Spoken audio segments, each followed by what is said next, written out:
Good morning everybody, good morning. Prajapati, Suraj, Nirmal, Shubham, Manoj, Neetu, Ankita, क्या हाल चाल है मैं सब बच्चों के? 2 दिन के बाद मिल रहे हैं आज तुम। 2 दिन आपके बढ़िया गए होंगे। और सर्दी तो आपको पता ही है, जबरदस्त हो रही है एकदम, है ना। मोबिन कह रहे हैं अस्सलाम वालेकुम सर। वालेकुम अस्सलाम। राहुल कह रहे हैं गुड मॉर्निंग। विजय, गफ्फार, रामपाल, जय very good morning all of you. मत करें राधे राधे राधे राधे भाई।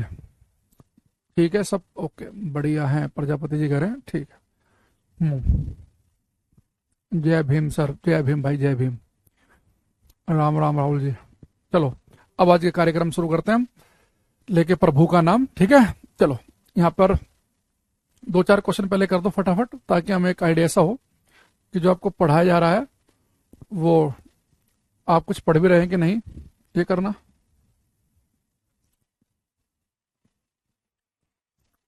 करो भाई, प्रिंस, गजाला, सब करो क्वेश्चन।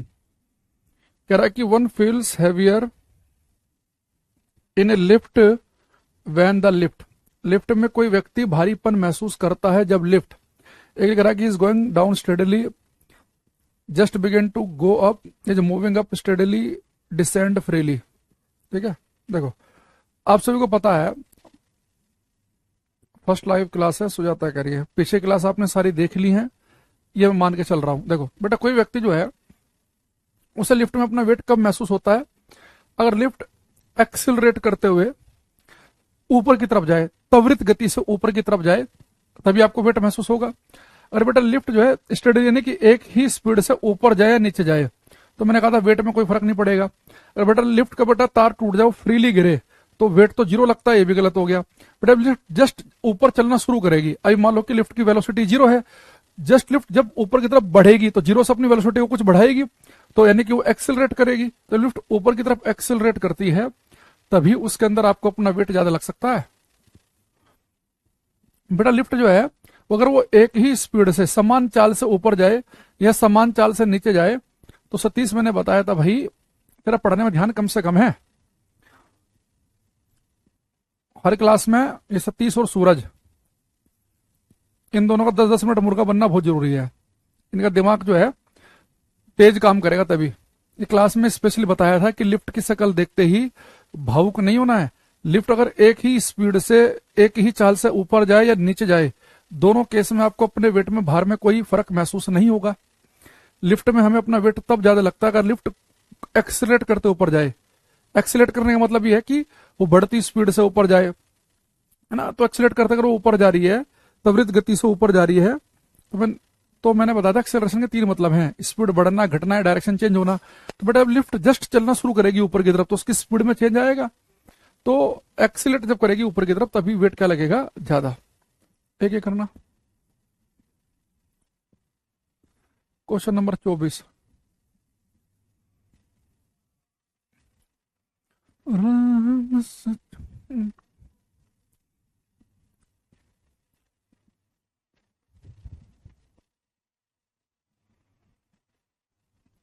ये कह रहा है कि the weight of a boy is 300 newton after climbing on the second floor of a house whose height is 7 metre, he comes back down, what will be the work done by him. देखो बेटा, एक व्यक्ति, एक लड़का जो है, उसका शरीर 300 न्यूटन का है, वो 7 मीटर ऊपर गया सेकंड फ्लोर पर, और फिर 7 मीटर नीचे आ गया, तो कितना वर्क डन किया उसने? ठीक है, तो वर्क डन आपको मैंने बताया था क्या होता है, एफ एस कोस थीटा। जब लड़का 7 मीटर ऊपर अपना शरीर लेके जाएगा और 7 मीटर नीचे वापस आ जाएगा, तो उसका डिस्प्लेसमेंट 0 है। तो जहां से चला गया वहीं के वहीं आ गया, तो विस्थापन 0, डिस्प्लेसमेंट 0 है, तो वर्क भी 0 हो जाएगा। तो इसका आंसर आएगा डी ऑप्शन। ठीक, तो अगर कभी, भाई एक चीज बताओ, अगर ये लड़का केवल ऊपर तक ही जाता, ऊपर तक ही, तो ये अपने शरीर को ऊपर लेके जाता। मैंने आपको बताया था कि जब कोई वस्तु ऊपर की तरफ जाए तो किया गया कार्य होता है mgh के बराबर, है ना, mgh होता है। लेकिन यहां पर लड़का ऊपर गया और वापस फिर नीचे भी आ गया, तो जहां से चला वहीं कहीं वापस आ गया, तो इसका विस्थापन, इसका डिस्प्लेसमेंट 0 है।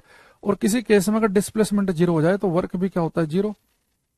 अंकुश भाई, जो हम क्लास में कराते हैं ना, तो मैं हर क्लास में जो आपको पीएनजी मिलती है, उसमें जो मैं क्वेश्चन कराता हूँ उस टॉपिक से जुड़े हुए आपको मिल जाते हैं। यही क्वेश्चन है हमारे पास, और ये हर क्लास की अगर आप पीएनजी देखोगे सब में आपको क्वेश्चन दिखेंगे। ठीक है, अगला करो, ये करना 22 क्वेश्चन का नंबर अभी लिखो साथ में। सतीश का ठीक था इस बार, ये प्रजापति का भी सही है। पुष्पांजलि खाली क्वेश्चन का खाली ABCD नहीं लिखना, क्वेश्चन का नंबर भी लिखना है।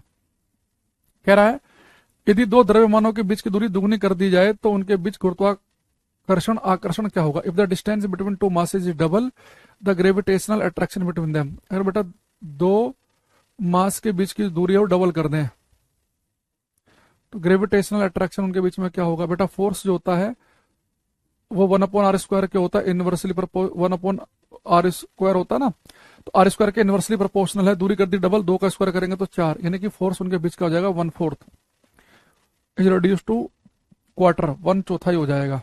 तो दूरी बढ़ने से फोर्स की वैल्यू कम होती है ना। तो इसका आंसर भी डी है। अंकिता बता रही है सी। इनका तो बिल्कुल ही गलत है, इनका लॉजिक भी गलत है। अगर इन्हें सही आंसर नहीं पता तो भी इन्हें पता होना चाहिए कि दो वस्तुओं के बीच की दूरी बढ़ जाने पर, डिस्टेंस अगर दो वस्तुओं के बीच की दूरी आप बढ़ाएंगे तो दूरी बढ़ने पर तो फोर्स कम होता है। और इस सी ऑप्शन में तो कह रहा है कि 4 गुना हो गया, तो बिल्कुल भी आंसर नहीं है। ए में कह रहा है 2 गुना हो गया, तो बिल्कुल भी आंसर नहीं है।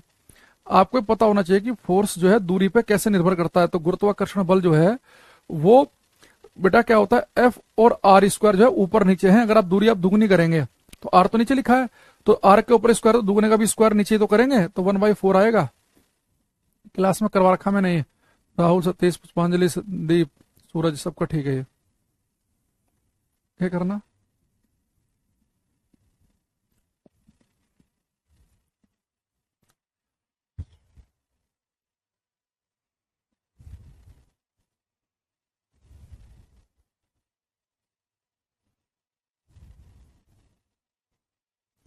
नहीं। इस बार अगर आप केवल सीजल की तैयारी कर रहे हैं तो फिर इस बैच से की जगह आप सीजल SSC वाले GS वाले से ही कर लो तुम। अगर तुम्हारे पास GS का बैच भी है ना, इसमें हम बहुत ज्यादा पढ़ रहे हैं हम, है ना। ये SSC वाले बच्चों के लिए रिक्वायरमेंट से ज्यादा हो जाएगा, जितनी उन्हें आवश्यकता है उससे ज्यादा।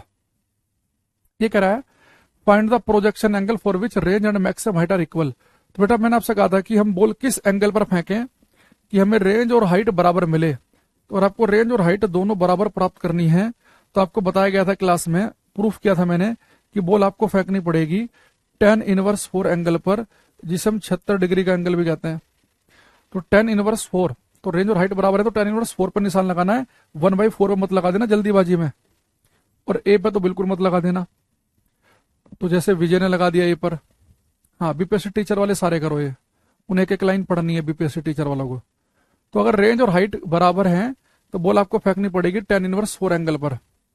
ये मोबिन, सतीश, इन्होंने पूरी क्लास नहीं ले रखी है, केवल तुक्केबाजी कर रहे हैं। क्लास में जितने बच्चे 45 बता रहे हैं सब तुक्केबाज है ये। भाई रेंज अगर हाइट से 4 गुना प्राप्त करनी है, तब हमने क्लास में प्रूफ किया था बाई फॉर्मूला कि अगर रेंज हाइट से 4 गुना प्राप्त करनी है तो बॉल फेंकनी पड़ेगी 45 डिग्री के एंगल पे। लेकिन आप चाह रहे हैं कि जितनी आपको हाइट मिली उतनी आपको रेंज भी मिले। मान लो हमारी मैक्सिमम हाइट जो है वो 20 मीटर की मिली और हमें रेंज भी 20 मीटर चाहिए, तो बॉल हमें किस एंगल पर फेंकनी पड़ेगी, tan इनवर्स 4 एंगल पर। ये प्रूफ कर रखा है तो दोबारा से नहीं करेंगे हम। यानी ये बच्चों ने सारी क्लास नहीं ली है, ये कभी क्लास में आते हैं और कभी नहीं आते, इसका मतलब ये है। एक एक करो। राम से चल के राम। एक बच्चा कह रहा है सर पॉजिटिव वर्क तो इमेजिन किया जा रहा है, नेगेटिव वर्क को कैसे इमेजिन करें, ये बता रहे हैं। एक क्वेश्चन करो उसके बाद ले लेते हैं case. A 5 kg object is raised through a height of 4 meter. The work done by the force of gravity acting on the object. ये कह रहा है कि 5 किलोग्राम भार की एक वस्तु, बेटा अगर केजी में दे रखा है ना, ये मास होता है m, इसने भार भले लिख दिया, ये द्रव्यमान है। जब भी यूनिट केजी में होगी तो केजी में मास द्रव्यमान को नापते हैं हम। जो वेट है भार वो न्यूटन में होता है। तो कई बार वो हिंदी में बदतमीजी कर देते हैं इस टाइप की। तो एक 5 kg object is raise through a height of 4 metre, the work done by the force of gravity acting on the object is. तो बेटा मैंने आपको बताया था कि अगर आप कोई वस्तु जमीन पर रखी है और उस वस्तु को आप ऊपर की तरफ लेके जाओ, जब किसी वस्तु को आप ऊपर की तरफ लेके जाते हैं तो किसी व्यक्ति के द्वारा जो कार्य किया जाता है वो होता है प्लस mgh।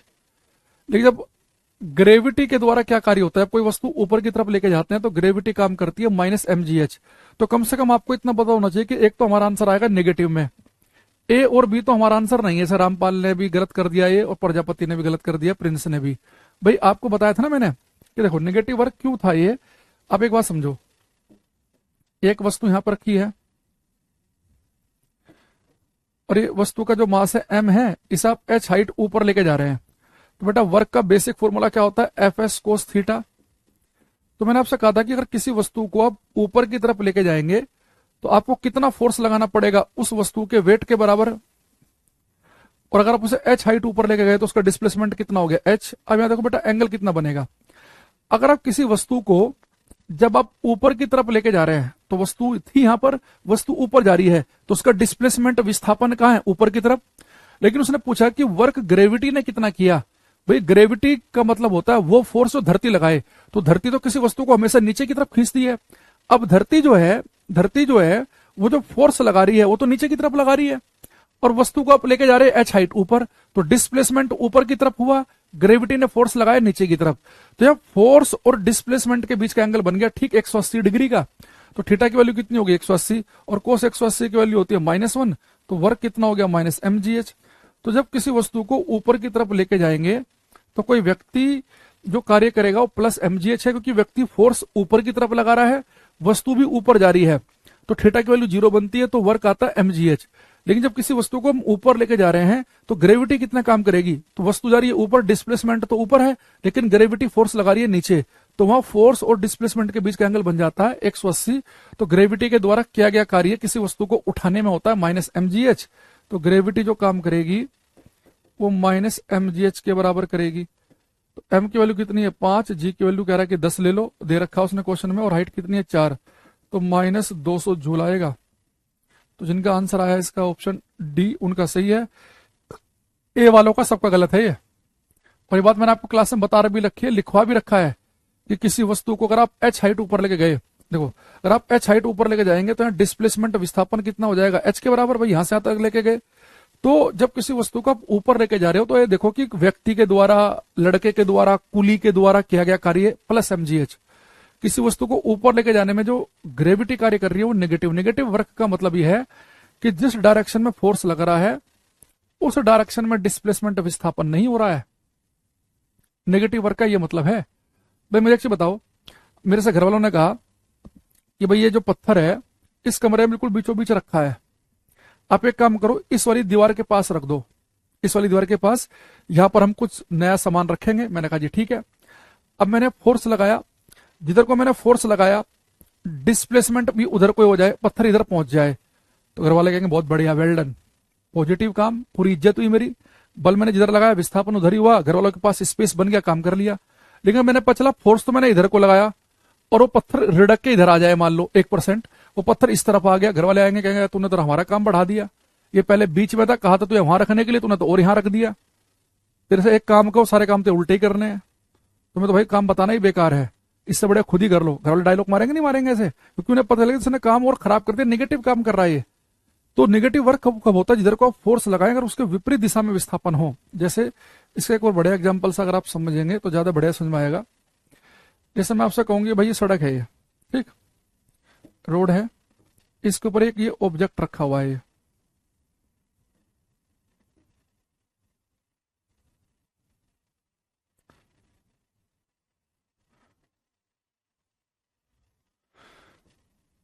यहाँ पे एक ऑब्जेक्ट रखा हुआ है, इसके ऊपर हमने एफ फोर्स लगाया, ठीक।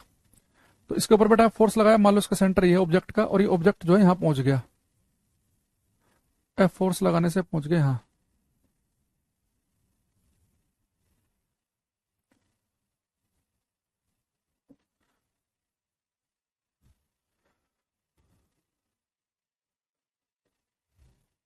तो कितना डिस्प्लेसमेंट हुआ इसका एस। अब सबसे बड़े ध्यान समझना बात को जो मैं बताना चाह रहा हूं। अब मुझे से बताओ, जमीन पर रखे हुए इस पत्थर पे आपने एफ फोर्स लगाया, बल लगाने से पत्थर आगे की तरफ जा रहा है, बहुत बढ़िया बात है, कोई दिक्कत नहीं। लेकिन जब ये पत्थर इस जमीन पर चल रहा होगा, रड़क ऐसे घिस रहा होगा इसके ऊपर, है ना, आगे की तरफ बढ़ रहा होगा, तो इस पत्थर और इस जमीन के बीच में जब ये आपस में रगड़ रहे होंगे, इस रगड़ की वजह से इनके बीच में घर्षण बल, फ्रिक्शनल फोर्स भी काम करेगा। तो फ्रिक्शन वाले चैप्टर में आपको बताऊंगा कि अगर आप किसी वस्तु पर फोर्स लगाएं, किसी वस्तु पर आप बल लगाएं, तो जैसे आप वस्तु बल लगा रहे हैं तो वस्तु जिस तरफ को फिसल रही है उस वस्तु की टेंडेंसी जिधर को भागने की है, तो आप बल जिधर को लगाएंगे वस्तु की टेंडेंसी उधर को ही भागने की होगी। तो फ्रिक्शनल जो फोर्स जो है, घर्षण बल जो है, हमेशा जिस दिशा में वस्तु फिसलना चाह रही है उसके विपरीत दिशा में काम करता है। तो अगर वस्तु जाना चाह रही है आगे की तरफ को तो फ्रिक्शनल फोर्स लगेगा पीछे की तरफ। घर्षण बल क्या करता है, ये सापेक्ष गति का, ये रिलेटिव मोशन को अपोज करता है। रिलेटिव मोशन को अपोज करने का मतलब यह है कि वस्तु अगर आगे की तरफ भागना चाहेगी तो घर्षण पीछे लगेगा, वस्तु पीछे जाना चाहेगी तो घर्षण आगे लगेगा। तो ये रिलेटिव मोशन सापेक्ष गति का विरोध करता है। अब यहाँ पे एक चीज देखो, अगर मैं आपसे कहूं कि जो कैपिटल एफ मैंने फोर्स लगाया इसके द्वारा किया गया कार्य कितना, तो ये फोर्स मैंने कहां लगाया, आगे की तरफ, इधर फोर्स लगाया और वस्तु का डिस्प्लेसमेंट भी उधर की तरफ हुआ, तो इसके द्वारा कार्य किया गया कितना हो गया, एफ एस। क्योंकि दोनों फोर्स और डिस्प्लेसमेंट एक ही दिशा में है तो इनके बीच का एंगल 0, cos 0 की वैल्यू होती है 1। लेकिन अगर मैं पूछूं कि इस फ्रिक्शनल फोर्स ने कितना कार्य किया, ये घर्षण बल ने कितना कार्य किया, भाई घर्षण बल लग तो रहा है पीछे की तरफ को, गति का विरोध कर रहा है और वस्तु जा रही है आगे की तरफ को, तो डिस्प्लेसमेंट की डायरेक्शन तो ये है और फ्रिक्शनल फोर्स की डायरेक्शन, ये दोनों बिल्कुल अपोजिट डायरेक्शन में है। तो फ्रिक्शनल फोर्स ने जो कार्य किया वो किया माइनस एफ इंटू एस। तो घर्षण बल जो यहाँ पे कार्य कर रहा है वो नेगेटिव है और जो कैपिटल एफ काम कर रहा है वो पॉजिटिव है। क्योंकि जब कोई वस्तु का आगे की तरफ सरका रहे हो तो घर्षण तो पीछे की तरफ काम कर रहा है। तो जिधर वस्तु का विस्थापन है, वस्तु विस्थापित हो रही है, उसकी विपरीत दिशा में लग रहा है, यानी कि नेगेटिव वर्क कर रहा है। तो ये नेगेटिव कार्य इसलिए हुआ। लेकिन जो कैपिटल एफ है ये जिधर को लग रहा है, डिस्प्लेसमेंट भी उसी तरफ को है, तो इसके द्वारा किया गया कार्य पॉजिटिव है। लेकिन घर्षण के द्वारा किया गया कार्य यहां पर क्या है, नेगेटिव है। समझ गए बात को।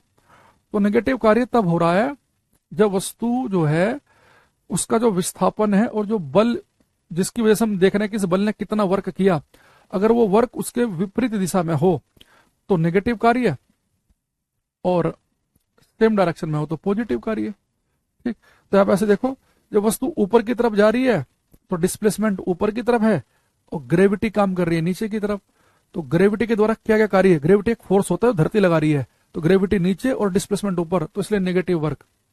जो बच्चा पूछ रहा था भाई ये तो कुछ आया नहीं आया समझ में, अरे आया ना। चलो अब हम एक काम करेंगे क्लास के अंदर। अब हमने वर्क की कुछ बातें पढ़ी क्लास में, एक बार मैं मोटा मोटा रिवाइज करके फिर पावर पे आऊंगा। तो वर्क का सबसे बेसिक फॉर्मूला हमने आपको पढ़ाया, एफ एस कोस थीटा। इसी चीज को हमने ऐसे लिखा था, F vector dot S vector. तो वर्क क्या था, एक स्केलर क्वांटिटी आया था यहां से। वर्क की जो यूनिट आई थी जूल या न्यूटन मीटर, क्योंकि एक जूल जो है वो न्यूटन मीटर के ही बराबर होता है। फिर हमने पढ़ा कि जब किसी वस्तु को हम ऊपर उठा के लेके जाएंगे तो हमारे द्वारा कार्य किया जाएगा mgh किसी आदमी के द्वारा, और ग्रेविटी कार्य करेगी माइनस mgh। उसके अलावा हमने आपको इसमें एक चीज बताई कि वर्क जो होता है वो काइनेटिक एनर्जी में चेंज के बराबर होता है, गतिज ऊर्जा में परिवर्तन के बराबर। तो यहां से हमने एक फॉर्मूला निकाला, half m v square minus u square. यानी कि अगर किसी वस्तु की स्पीड 20 से 12 करनी हो या 12 से 20 करनी हो तो उस तरह के क्वेश्चन में मैंने आपको बताया था कि हम वर्क का ये वाला फॉर्मूला अप्लाई करेंगे, है ना। फिर एक बात मैंने आपको बताई थी कि वर्क होता है फोर्स इंटू डिस्प्लेसमेंट, तो ये half m v square minus u square. तो हमने यहां से 2-3 क्वेश्चन और पढ़े, 1-2 क्वेश्चन और पढ़ा था कि अगर हमारी गाड़ी की स्पीड दुगनी हो जाए और हमें उतनी ही दूरी में गाड़ी को रोकना हो तो फोर्स पहले से जो है वो हमें 4 गुना लगाना पड़ेगा। एक क्वेश्चन मैंने आपको ये बताया था, ठीक है। तो ये मैंने आपको वर्क के बारे में इतनी बातें क्लास में डिस्कस की हमने। एक क्वेश्चन मैंने आपको बताया था कि अगर कोई टेबल है उस पर कोई जंजीर लटक रही है तो प्रीवियस ईयर में आपको एक क्वेश्चन देखने को मिलेगा, तो इसे उठाने में कितना काम करेंगे, तो रस्सी को खींचने में कितना वर्क किया जाएगा। तो वर्क किसी वस्तु को ऊपर लेके जाने में क्या कार्य होता है, mgh। तो जितनी रस्सी लटक रही है उतनी रस्सी का ही मास चेक कर लेंगे। हमने क्वेश्चन किया था, जी की वैल्यू जो दे रखी होगी पेपर में वो यूज कर लेंगे, और हाइट क्या करेंगे, सेंटर की जब हाइट देखेंगे कि सेंटर को कितना हाइट ऊपर उठाना है। तो ये क्वेश्चन आई होप कि आपको याद होगा, है ना। तो ये सारी बातें हमने क्लास में डिस्कस की हैं। तो जिस बच्चे ने सारी क्लास ली है उसे पता होगा। अब वही क्लास नहीं लिया तो अब क्या ही कर सकते हैं ना उसमें। फिर ये बच्चा कह रहा केमिस्ट्री 20 क्लास में कंप्लीट।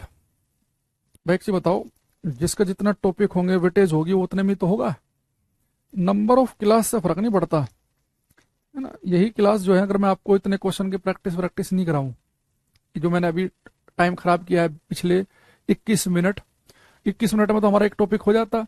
लेकिन जब मैं बीच में आपको क्वेश्चन कराता हूं इससे आपको ज्यादा क्लियरिटी आ जाती है। तो इसलिए मेरी क्लासेस के थोड़ा सा लेक्चर बढ़ जाते हैं। दूसरा, मेरी आदत है बीच में कोई क्वेश्चन दे के पूछने की, तो थोड़ा सा और डिले हो जाता है। यही क्लास जो मैंने आपको इतने में कराता हूँ साइंस स्पेशल में 75 के आसपास, यही क्लास तो 40-42 में भी खत्म हो सकती है ना। तो नंबर ऑफ क्लासेज में मत देखा करो, है ना। कोई बार फिर वो केमिस्ट्री में टॉपिक कम है तो जल्दी हो जाएंगे, तो इस तरह के नंबर ऑफ क्लास गिनना ये बड़ा नेगेटिव चीज है।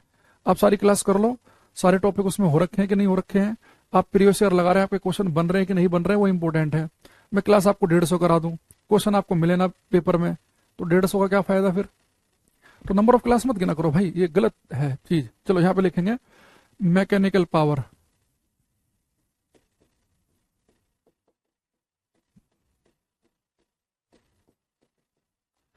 यांत्रिक शक्ति।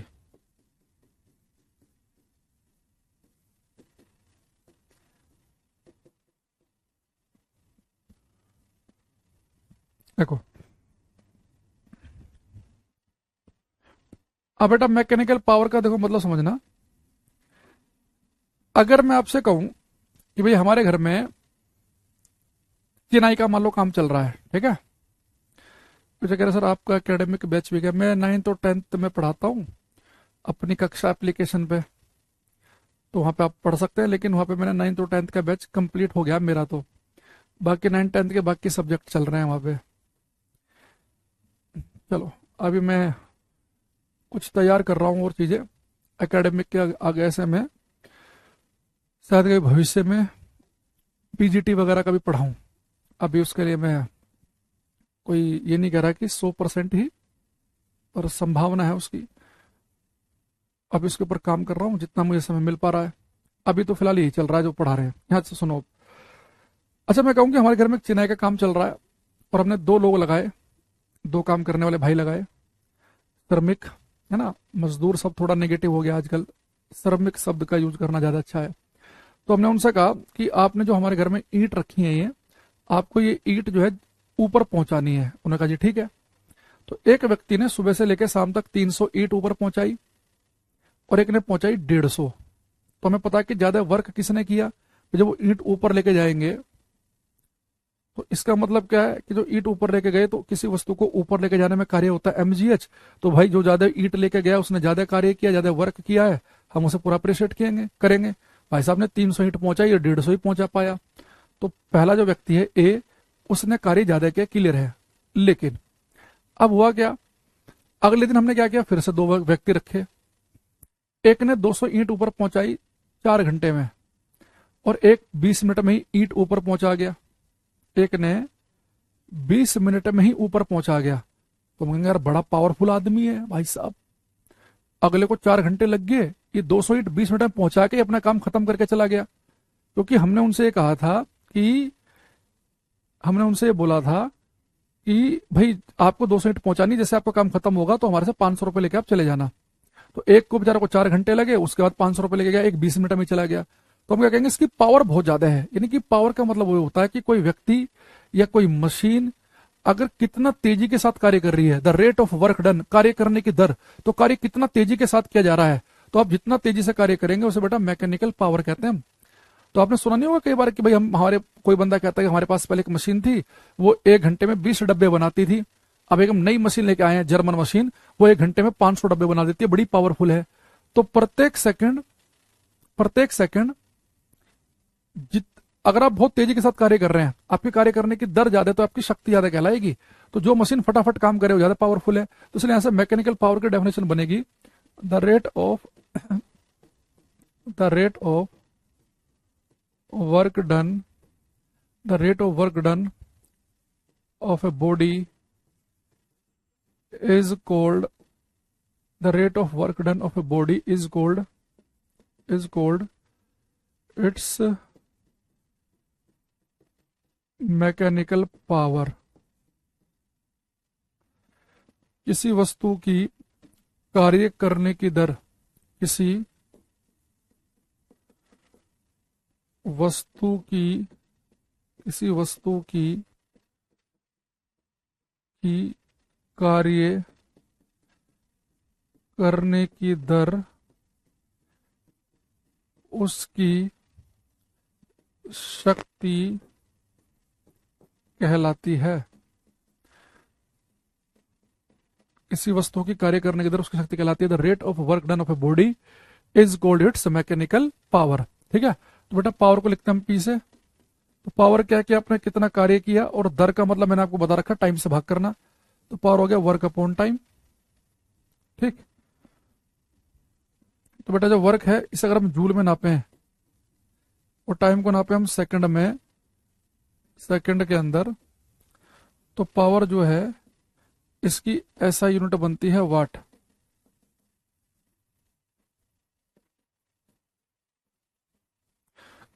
वाट, और 1 वाट का मतलब होता है जूल पर सेकंड।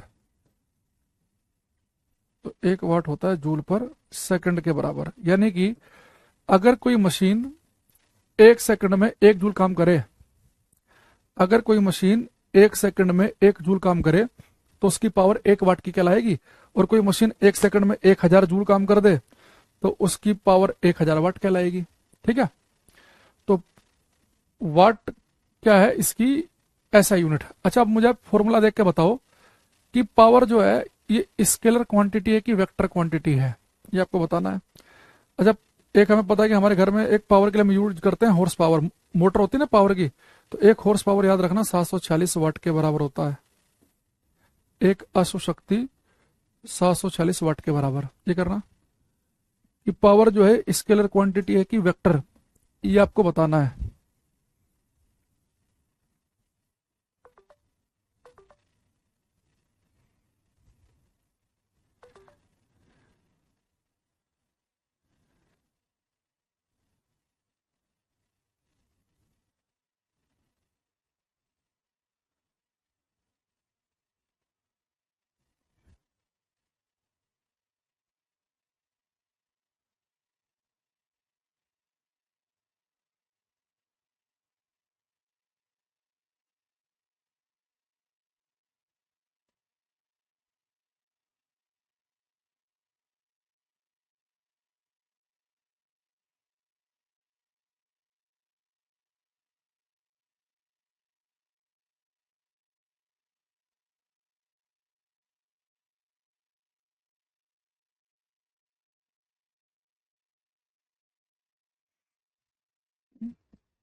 ये जो प्रिंस लिख रहा है वेक्टर, इसका वो गलत है, इसका पढ़ाई वढ़ाई में बिल्कुल ध्यान नहीं है। अरे भाई, मैंने आपको 20 बार बताया कि किसी फॉर्मूले में एक चीज ऊपर हो एक नीचे हो या दोनों मल्टीप्लाई में हो, उन्हें बड़े ध्यान से देखो। तो आपको मैंने बताया था कि वर्क जो है, कार्य जो है, एक स्केलर क्वांटिटी है, बहुत इंपॉर्टेंट भी है। वर्क कार्य स्केलर है। F vector dot S vector, दो वेक्टर क्वांटिटी के बीच में डॉट आएगा तो हमने पढ़ा था कि वर्क स्केलर होगा, और टाइम भी स्केलर है। अगर ये भी स्केलर और ये भी स्केलर, तो यानी कि क्या बनेगा, ये पावर जो है बेटा स्केलर क्वांटिटी है, ये अदिश राशि स्केलर क्वांटिटी, स्केलर क्वांटिटी अदिश राशि, स्केलर क्वांटिटी अदिश राशि, तो स्केलर क्वांटिटी है। ठीक है, the rate of work done by body is called it's mechanical power. किसी वस्तु की कार्य करने की दर उसकी यांत्रिक शक्ति कहलाती है। ठीक, अच्छा दूसरी चीज, अब बेटा जब पावर है वर्क अपॉन टाइम, आप सभी को पता है कि इसका फॉर्मूला क्या होता है वर्क का, F vector dot S vector, नीचे टी लिखा हुआ है ना। मनोज बाकी सबका ठीक था ये। बच्चा कह रहा है इसमें 2 प्रिंस है। हाँ, 2 प्रिंस है इसमें, एक की आईडी में है बाद में 442, एक में है 523। जिसका अभी कमेंट आया है 442 का, उसका तो पहले इसका आ रखा ना, उसका गलत था।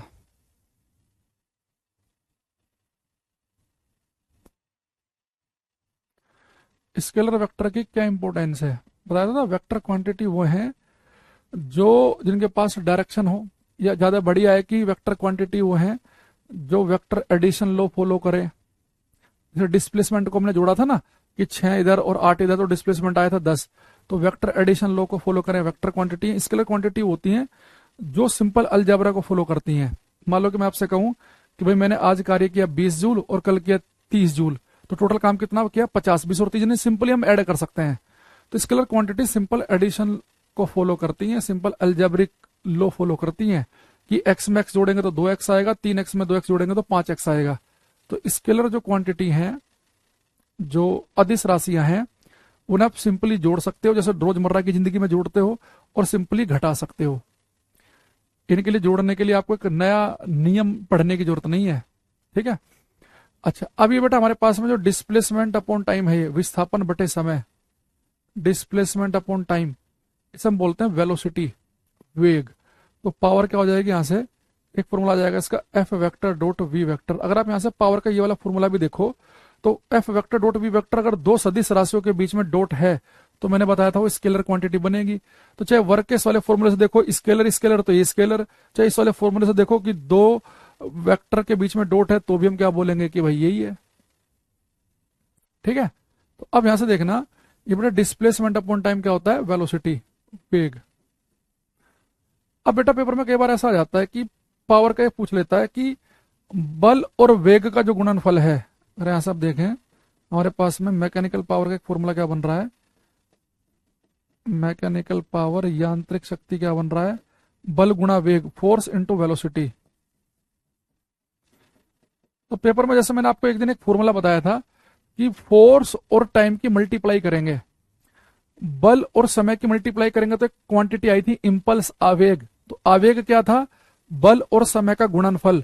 ऐसे पेपर में आ जाए कि बल और वेग का गुणनफल क्या होगा, F into v, force into velocity क्या बनेगा, मैकेनिकल पावर। तो कई बार ऐसे पूछ लेता है वो कि बल गुणा समय क्या बनता है, आवेग बनता है, और बल गुणा वेग, फोर्स इंटू वेलोसिटी क्या बनता है, मैकेनिकल पावर, ठीक। स्केलर क्वांटिटी है, यूनिट इसकी क्या है, वाट, ये आपको ध्यान रखना है, ठीक है। अब यहां से मैं एक दो क्वेश्चन आपसे पूछ रहा हूं, इन्हें आप ट्राई करेंगे तो आपको समझ में आ जाएगा कि किस तरह की बातें आपसे पूछ सकता है। क्वेश्चन नंबर 31 करो, अंकिता, मनीष, मनोज, प्रिंस, दोनों प्रिंस। जो सही बता रहा आंसर वो भी, और जो गलत बता रहा वो भी, दोनों करो।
कुछ आंसर हमारे पास में आ रहे हैं, मनोज, रवि, प्रजापति, रामपाल, विकास। उसका आंसर आ रहा है बी, फिर एक दो का सी भी आ रहा है। इसने कहा कि person does 500 joule of work in 10 minute and another person B does 600 joule of work in 20 minute, let the power delivered by A and B, P and P two respectively. देखो बेटा, ये जो 500 जूल काम कर रहा है 10 minute में, और ये कर रहा है 600 जूल 20 मिनट में, तो किसकी पावर ज्यादा है। तो बराबर टाइम में कंपेयर कर लो तो ज्यादा बढ़िया है। भाई ये 10 मिनट में 500 जूल कर रहा है, ये 20 मिनट में कर रहा है 600। तो अगर ये बेटा 20 में 600 कर रहा है, जो हमारे पास में पर्सन ए है, इसने कितना काम किया, 500 जूल काम किया 10 मिनट में, 10 मिनट। और बी जो है ये 600 जूल कर रहा है 20 मिनट में, तो 10 मिनट में तो 300 ही करेगा ये, तो 300 जूल करेगा 10 मिनट में। तो अब देखो उतने ही समय में इसने 500 जूल काम किया और इसने 300 ही किया, तो जब पावर ए की ज्यादा है वो बी से, तो यानी कि बी ऑप्शन बिल्कुल ठीक है। इधर को मुंह खुला होता है वो चीज बड़ी होती है, तो P1 की जो पावर है वो ज्यादा होगी। ये प्रिंस का गलत है, अब पता नहीं कौन से वाले का गलत है। एक का ठीक भी है। ठीक, गजाला, नितेश, समझ में आ गई बात ये। चलो एक और ट्राई करो, एक मौका आपको और मिल रहा है, ये करेंगे।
हाँ, इसने कहा है एक आदमी 25 किलो वजन का बैग ए मैन करेंगे bag of mass 25 kg, 25 kilogram का बैग लेकर 25 सेकंड में 10 मीटर की ऊंचाई चढ़ता है।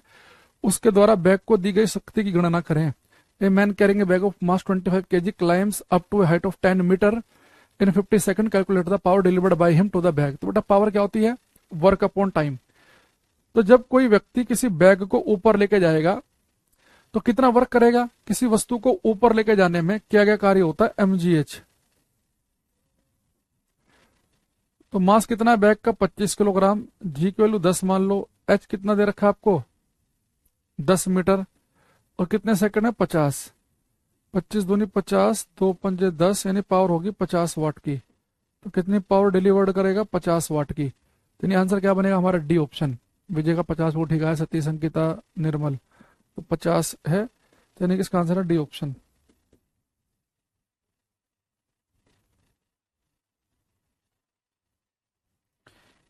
Fifty watt. ठीक है। तो जब भी पेपर में ऐसा क्वेश्चन आए, ये माइनस में मत बताओ बेटा। माइनस में क्यों आएगा? यहाँ पे कोई ग्रेविटी के द्वारा किया गया कार्य थोड़े ना निकालना आपको। कोई व्यक्ति एक बैग को पकड़ के ऊपर लेके जा रहा है, तो मैंने कहा था किसी सामान को जब आप ऊपर लेके जाएंगे तो आपके द्वारा किया गया कार्य तो पॉजिटिव होगा। किसी व्यक्ति के द्वारा किया गया कार्य पॉजिटिव होता है सामान को ऊपर लेके जाने में। जब कोई सामान ऊपर लेके जाओगे तो उस समय ग्रेविटी, गुरुत्व कितना कार्य करेगा, वो होता है नेगेटिव। तो व्यक्ति ने क्या किया कि बैग को लेके जा रहा है, कितना ऊपर लेके जा रहा है? 10 मीटर ऊपर लेके जा रहा है। तो कितना पावर डिलीवर की? पावर होता है वर्क अपॉन टाइम। तो सामान ऊपर लेके जा रहा है तो वर्क का फॉर्मूला mgh लग जाएगा, नीचे टाइम लिखा है।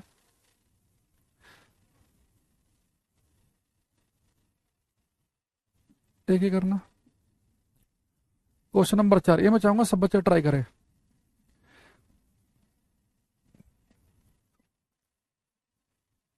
फिर यार नीतीश भाई क्वेश्चन के नंबर भी लिखा करो, खाली डी डी मत लिखो।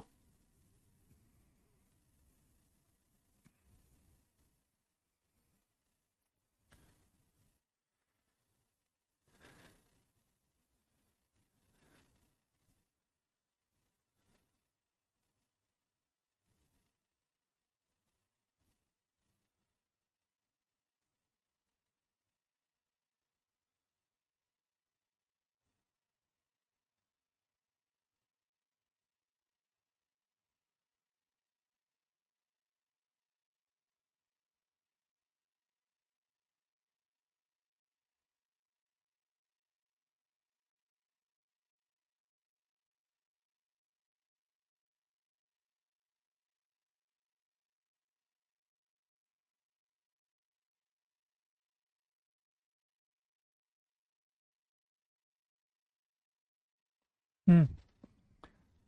हम्म। अब बहुत सारे बच्चे, जितने बच्चे इसका आंसर लिख रहे हैं बी, उन सबका गलत है। अभी देखो मैं आपको एनर्जी की डेफिनेशन है बताइए। कई बार हम जो चीज पढ़ रहे होते हैं ना उसमें खो जाते हैं। अभी आपको हमने जो लिखवाया, निहित सबके कमेंट दिख रहे हैं, संजू, प्रिंस, विकास, सबके।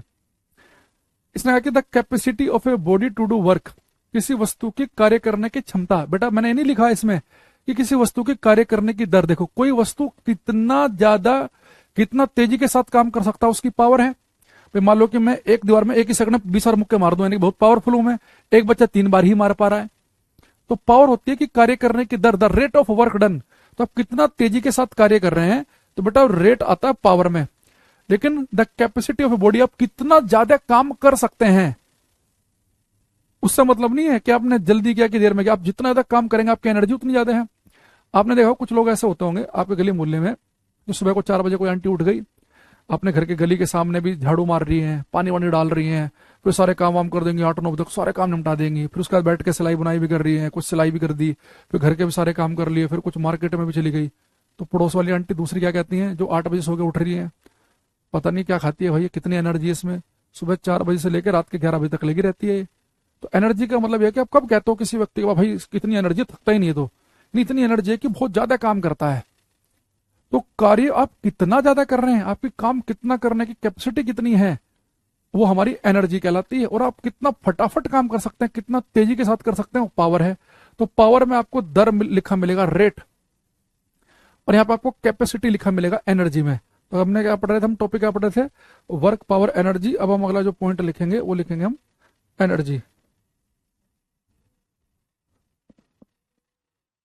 एनर्जी की definition,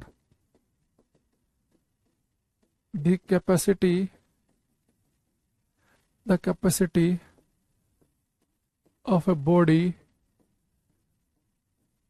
to do work, the capacity of a body to do work is called its energy। UP में आया था ये, लोअर पीसीएस के मेंस के पेपर में ये क्वेश्चन। बहुत सारे बच्चे पावर ही लिख कर आ गए थे। तो पावर में होता है कार्य करने की दर, रेट, और यहाँ पे कैपेसिटी, कितना ज्यादा काम कर सकते हैं, तो एनर्जी है।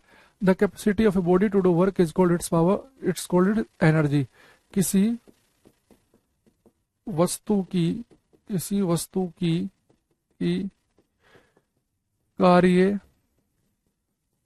करने की क्षमता, किसी वस्तु की कार्य करने की क्षमता उसकी ऊर्जा कहलाती है। किसी वस्तु की कार्य करने की क्षमता उसकी ऊर्जा कहलाती है। तो एनर्जी, अब बेटा आपको पता है, अगर मैं इसकी यूनिट लिखूं, ऐसा ही मात्रक लिखूं इसका, आप एक चीज देखो भाई, एनर्जी है क्या कि आपने कितना ज्यादा काम किया। एक व्यक्ति ने काम किया 5000 जूल, एक ने किया 12000 जूल, तो 12000 जूल वाले की एनर्जी ज्यादा है। तो वो एनर्जी क्या, कितना ज्यादा काम कर रहे हैं, कार्य, और कार्य को हम नापते हैं जूल में। तो एनर्जी जूल कार्य तो है कि कितना ज्यादा काम कर रहे हैं आप, तो इसकी यूनिट भी क्या बनेगी, जूल बनेगी। सिंबल क्या होता है, जूल का कैपिटल जे। दूसरा, वर्क स्केलर क्वांटिटी है, तो एनर्जी भी स्केलर क्वांटिटी होगी।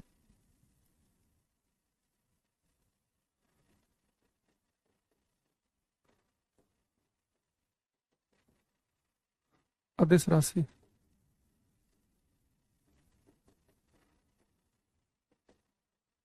ठीक। वजह की ध्यान रखना, एनर्जी कोई सी भी आए पेपर में, अभी हम पढ़ेंगे काइनेटिक एनर्जी, गतिज ऊर्जा, पोटेंशियल एनर्जी आए, है ना। केडब्ल्यू बेटा किलोवाट घंटा तो जो है ना, वो तो एनर्जी की कॉमर्शियल यूनिट है। कॉमर्शियल में यहाँ पे एसआई यूनिट की बात कर रहा हूँ। जो इंटरनेशनल सिस्टम में एनर्जी की यूनिट यूज होती है वो होती है जूल। किलोवाट घंटा तो उसकी कॉमर्शियल यूनिट है। जो हम बिजली का बिल का लेन देन करते हैं ना, इलेक्ट्रिसिटी चैप्टर में पढ़ते हैं हम, किलोवाट घंटा। अगर आपको मैंने क्लास में इलेक्ट्रिसिटी पढ़ा दिया तो आपने वहां पढ़ा होगा कि किलोवाट घंटा, या नहीं पढ़ाया तो आगे पढ़ाऊंगा। किलोवाट घंटा जो है वो एनर्जी की कॉमर्शियल यूनिट है, वाणिज्यिक मात्रक।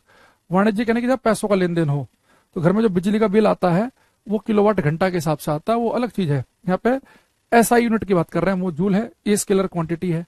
अच्छा, मैं अभी आपको पढ़ाऊंगा काइनेटिक एनर्जी, गतिज ऊर्जा, फिर हम पढ़ेंगे पोटेंशियल एनर्जी, स्थितिज ऊर्जा, फिर हम पढ़ेंगे मैकेनिकल एनर्जी, जो दोनों ऊर्जाओं का जोड़ होता है, काइनेटिक और पोटेंशियल का। सारी एनर्जी कोई भी हो पेपर में, उसे हम नापते हैं जूल में, स्केलर क्वांटिटी है। लेकिन यहाँ पे एक चीज ध्यान रखना, अगर पेपर में स्पेशली लिखा जाए सरफेस एनर्जी, पृष्ठ ऊर्जा,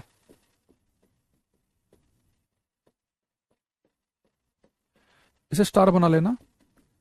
जो पृष्ठ ऊर्जा है बेटा, इसकी अगर पेपर में यूनिट आ गई, ऐसा यूनिट, तो होती है जूल पर मीटर स्क्वायर।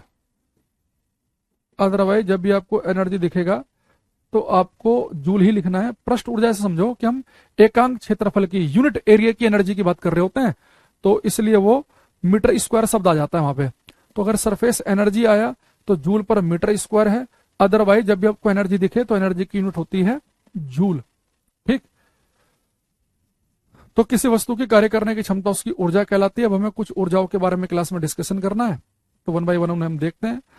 तो सबसे पहले लिखेंगे हम काइनेटिक एनर्जी, गतिज ऊर्जा के बारे में।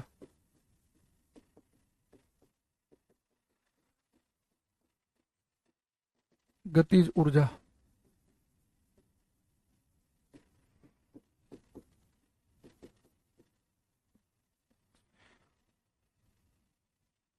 काइनेटिक एनर्जी, गतिज ऊर्जा। देखो बेटा, इसके नाम से पता चल रहा है काइनेटिक एनर्जी को हम लिखेंगे कैसे। काइनेटिक एनर्जी किसी ऑब्जेक्ट के पास होती है उसकी गति, उसके मोशन की वजह से। तो अगर कोई भी वस्तु भाग रही है तो भाग रही वस्तु के पास एक एनर्जी होगी, उस एनर्जी की वजह से वो कुछ वर्क कार्य कर सकती है।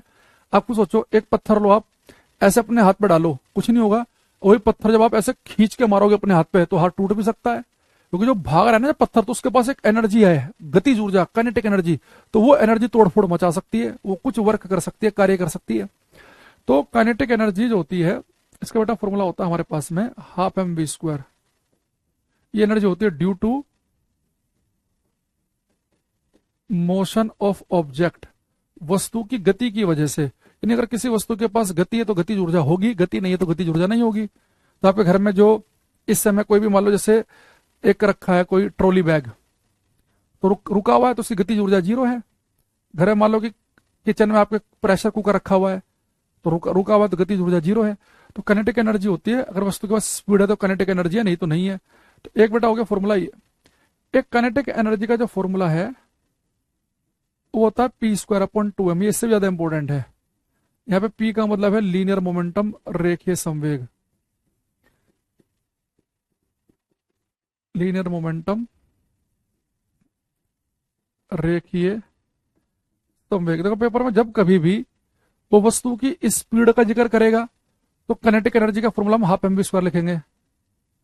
नहीं, काइनेटिक एनर्जी के लिए हम के का ही यूज करेंगे, क्योंकि हम कई बार ना काइनेटिक एनर्जी और पोटेंशियल एनर्जी, स्थिति ऊर्जा दोनों साथ साथ पढ़ रहे होते हैं। तो मैं उसके लिए भी ई यूज कर लूँ, उसके लिए भी यू, तो फिर ठीक नहीं है। तो ई जनरली हम टोटल एनर्जी, कुल ऊर्जा के लिए यूज कर लेते हैं, पर गतिज ऊर्जा के लिए के का ही यूज करेंगे हम, है ना। पोटेंशियल के लिए, स्थिति के लिए यू का यूज करेंगे। तो अगर बेटा पेपर में कभी कहे कि वस्तु की स्पीड वी है तो उसकी kinetic energy half m v square.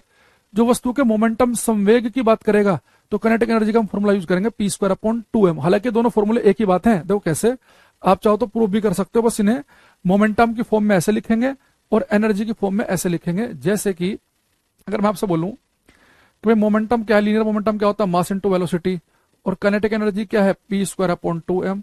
तो मैं पी की वैल्यू पुट कर दूं एम वी, तो पी का स्क्वायर है तो एम वी का भी स्क्वायर हो जाएगा। नीचे लिखा है टू एम, तो ऊपर बन जाएगा एम स्क्वायर वी स्क्वायर, नीचे टू एम लिखा ही है। तो अगर एक एम से हम एक एम काट दें तो ये बन जाएगा half m v square. Half m v square बन जाएगा ये। तो एक ही तो चीज है ये, पर माहौल को समझना बहुत जरूरी है। देखो जैसे मैं आपसे क्वेश्चन पूछूं अभी, उससे आपको इसकी इंपॉर्टेंस समझ में आएगी।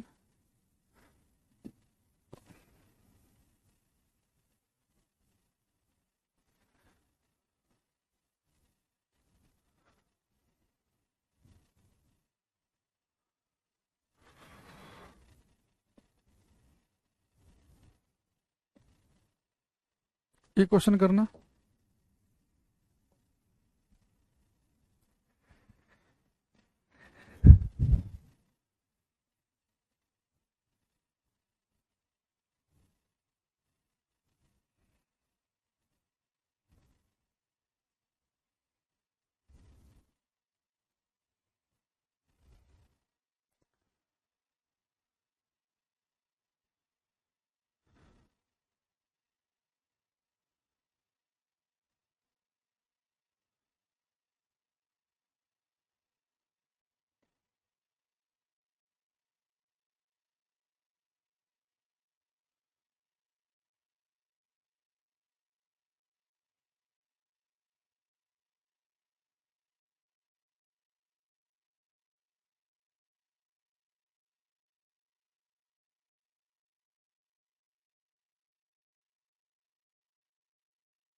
कुछ ऐसा हमारे पास में आ रहे हैं, विजय बादल प्रिंस नीतीश राणा के। इसने लिखा है the momentum of A light object and a heavy object is same. तो हल्के ऑब्जेक्ट और भारी का दोनों का मोमेंटम सेम है, तो कह रहा है किसकी काइनेटिक एनर्जी ज्यादा होगी। तो भाई एक चीज बताओ, काइनेटिक एनर्जी पूछ रहा है और कह रहा है कि हल्की और भारी दोनों के मोमेंटम सेम है। अगर मोमेंटम का जिक्र कर रहा है यानी कि काइनेटिक एनर्जी का फॉर्मूला कौन सा यूज करना चाहिए आपको, p²/2m। अब यहाँ पे एक चीज देखना, वो कह रहा है कि दोनों के मोमेंटम सेम है, यानी कि पहले का जितना मोमेंटम है उतना ही दूसरे का मोमेंटम तो फिक्स हो गया, कांस्टेंट हो गया। दो न्यूमेरिकल वैल्यू है, ये भी कांस्टेंट है, यानी काइनेटिक एनर्जी जो होगी अब मास के इनवर्सली प्रोपोर्शनल होगा, यानी कि जिसका मास कम होगा उसकी काइनेटिक एनर्जी ज्यादा होगी। तो इसका ए ऑप्शन बनेगा। तो मनोज का एक बिल्कुल ठीक है, निर्मल का सही है, वेक्टर का सही है। भाई जिसका मास कम उसकी एनर्जी ज्यादा, लेकिन जिस बच्चे ने काइनेटिक एनर्जी का केवल यही फॉर्मूला पढ़ा है ½ mv², वो कर देगा गलत। अब ऐसे बच्चों को क्या लगेगा कि भाई ये m और k तो एक ही लाइन में है, वो सोचेगा जिसका मास ज्यादा है उसकी काइनेटिक एनर्जी ज्यादा है, वो सोचेगा भारी वाले की ज्यादा होगी। भाई भारी वाले की तब ज्यादा होती है ना अगर वो कहता है कि दोनों की स्पीड सेम है। भाई अगर जब आप ये कहते हो कि इसके बढ़ने से बढ़ेगा, इसके घटने से घटेगा, तो फॉर्मूले में बाकी चीजें कांस्टेंट होनी चाहिए। तो उसने स्पीड कांस्टेंट थोड़े ना कहा, मोमेंटम कांस्टेंट का है। तो भाई आप यहाँ पे बताओ, अगर दोनों की स्पीड होती कांस्टेंट, अगर स्पीड कांस्टेंट होती तो हाफ तो न्यूमेरिकल वैल्यू है, ये भी कांस्टेंट। अगर दोनों की स्पीड सेम हो तो भारी की काइनेटिक एनर्जी ज्यादा होगी, अगर दोनों की स्पीड सेम होती। पर उसने कहा कि दोनों का मोमेंटम सेम है, दोनों का संवेग सेम है। तो आप तुरंत क्या करो, गतिज ऊर्जा का फॉर्मूला लगाने से पहले चेक कर लो कि वो जिक्र किसका कर रहा है।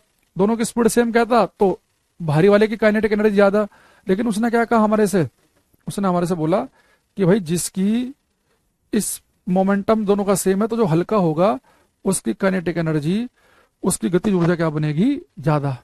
आगे बात समझ में। अच्छा दूसरी चीज,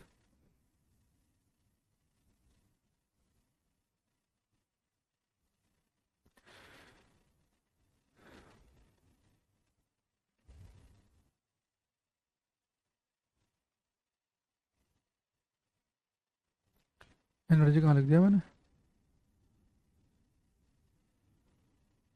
एनर्जी इधर चला गया। पहले एक बार इन्हें नीचे लिखते हैं, इक्वेंस ठीक करते हैं इनका।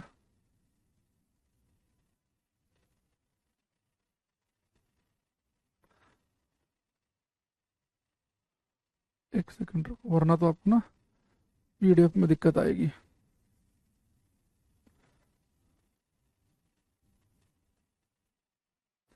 अच्छा इसी में एक क्वेश्चन आपसे और पूछ रहा हूं, अगर पेपर में आपसे कहे कि एक वस्तु का मास m है और उसकी स्पीड v थी, एक वस्तु का मास m है और उसकी स्पीड v है, तो भाई उसकी कुछ काइनेटिक एनर्जी होगी, मान लो k1 है। वो कह रहा है कि अगर वस्तु का मास दुगुना कर दें और उसकी स्पीड भी दुगनी कर दें, तो जो अब काइनेटिक एनर्जी होगी k2, वो पहले वाली काइनेटिक एनर्जी के कितने गुना होगी। अगर किसी वस्तु का मास और उसकी स्पीड दोनों दुगनी कर दी जाए, मास भी दुगुना कर दें, स्पीड भी दुगनी कर दें, तो आपको ये बताना है कि इसकी अब काइनेटिक एनर्जी पहले वाली से कितने गुना हो जाएगी।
हम्म प्रजापति बादल का गलत है, सुजीता का भी गलत है, मनोज का ठीक है। बेटा देखो, कह रहा है कि स्पीड दुगनी और मास भी दुगुना, तो गतिज ऊर्जा कितने गुना होगी।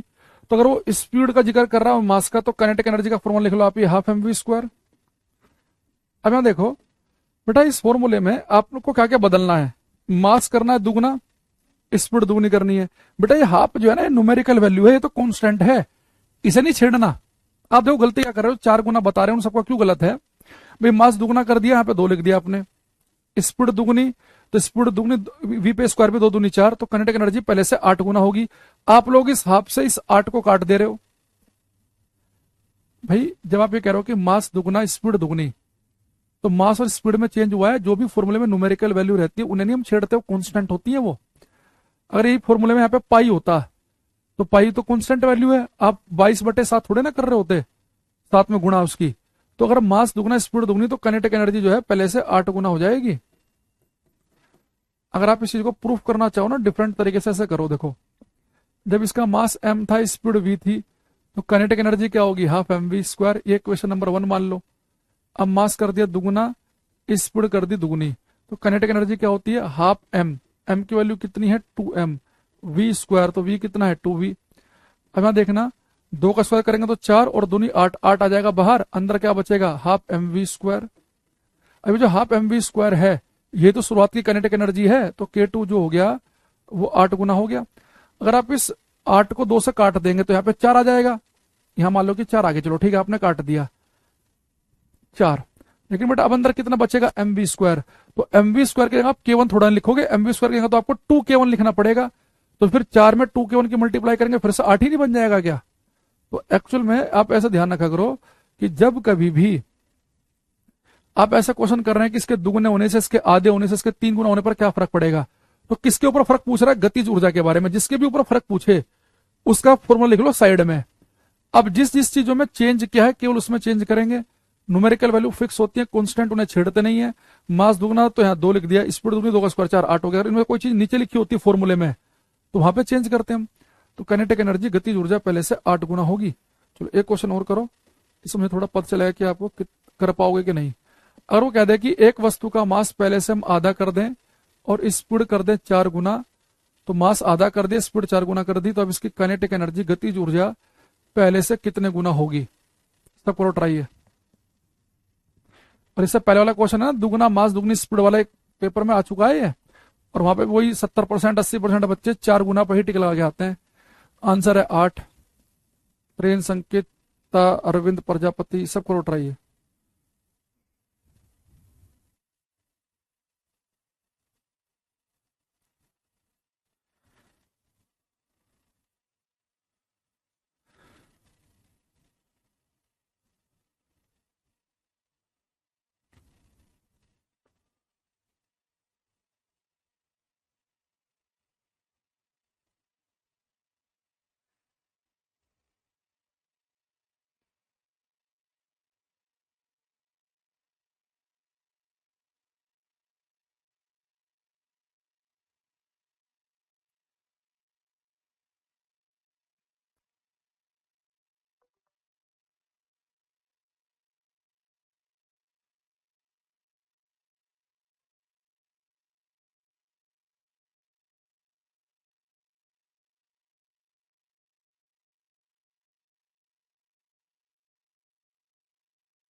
हम्म, नहीं तो मनीषा प्रजापति, रामपाल गजाला कुछ आंसर दे रहे हैं। देखो बेटा, काइनेटिक एनर्जी पूछ रहा है कितनी गुना होगी, तो जिसके बारे में पूछ रहा है उसका फॉर्मूला लिख लो पहले, हाफ एम वी स्क्वायर।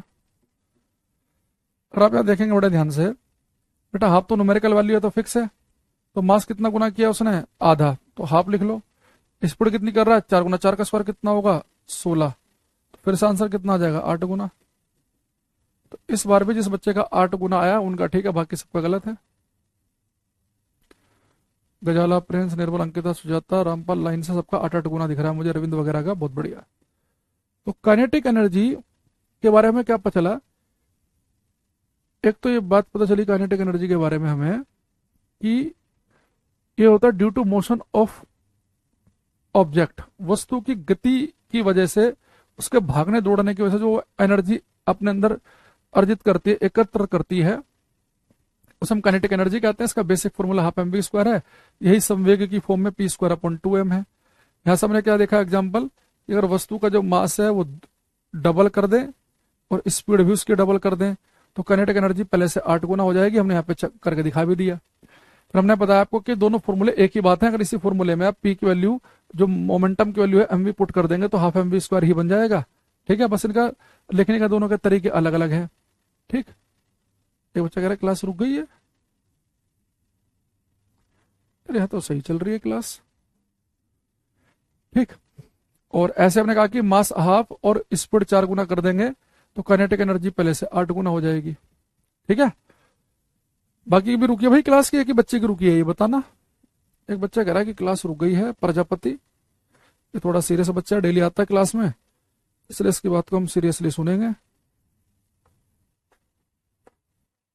हम्म,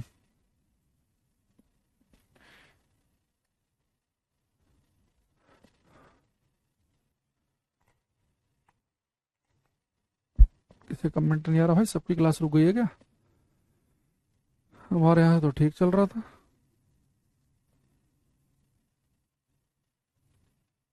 ऑल ओके है, अच्छा ठीक है, चल रही है। ये बच्चा कह रहा बफरिंग मेरे ना मेरी स्टॉप हो गई। अच्छा कोई नहीं, चलो अब कल की क्लास में मिल लेंगे। इसमें हम ये चैप्टर हम वर्क पावर एनर्जी का समाप्त कर देंगे और इसे समाप्त करने के बाद हम नया चैप्टर करेंगे स्टार्ट। ठीक है, तो अपना मजबूत होकर आना। और ये जो चल रहे हैं ना अभी टॉपिक, ये अगर कोई बच्चा हेड ऑपरेटर का है इस बैच में तो हेड ऑपरेटर वालों के लिए बड़ा इंपॉर्टेंट है चैप्टर, क्योंकि हेड ऑपरेटर के पेपर में केवल मैकेनिक्स वाला ही पार्ट है। तो जो जो बच्चे हेड ऑपरेटर के हैं इस क्लास में वो जरूर अच्छे से पढ़ लेना इन्हें। और असिस्टेंट रेडियो ऑपरेटर में तो और बाकी चीजें भी हैं।